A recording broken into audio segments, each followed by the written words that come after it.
Hello everyone and welcome back to our channel. In today's tutorial, I'm going to show you how to fix the card declined error on Gumroad in 2026. Are you getting a card declined error on Gumroad?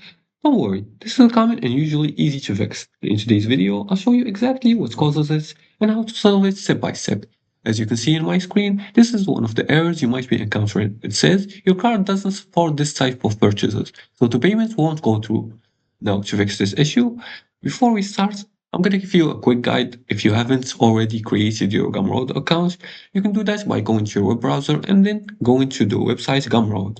Once you enter this website, you're going to make sure to log in inside the website.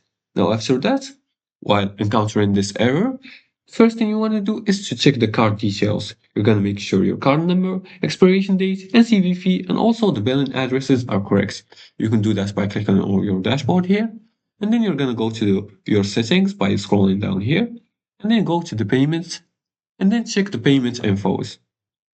After you do that, you're gonna check them for they're correct, and then check the available funds. Now, insufficient balance is one of the most common reasons for declined cards. So you're gonna check if you have enough balance to make the transaction. And if you do, you're gonna enable also the online and international payments. Some banks block online and foreign transactions by default. So call your bank or enable online payments in your banking app.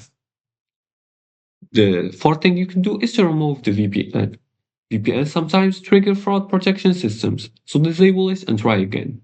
And also try another card. If the issue continues, use a different card or payment method. And if the customer reports declines, make sure your Gumroad payout setup is verified and active. No card decline usually comes from your bank's security system, so follow these steps and you should be able to complete your payment successfully. And if you liked this video and found it helpful, please like and subscribe and leave a comment below the video if you have further more questions about this topic. Thanks for watching and see you again in the next tutorial.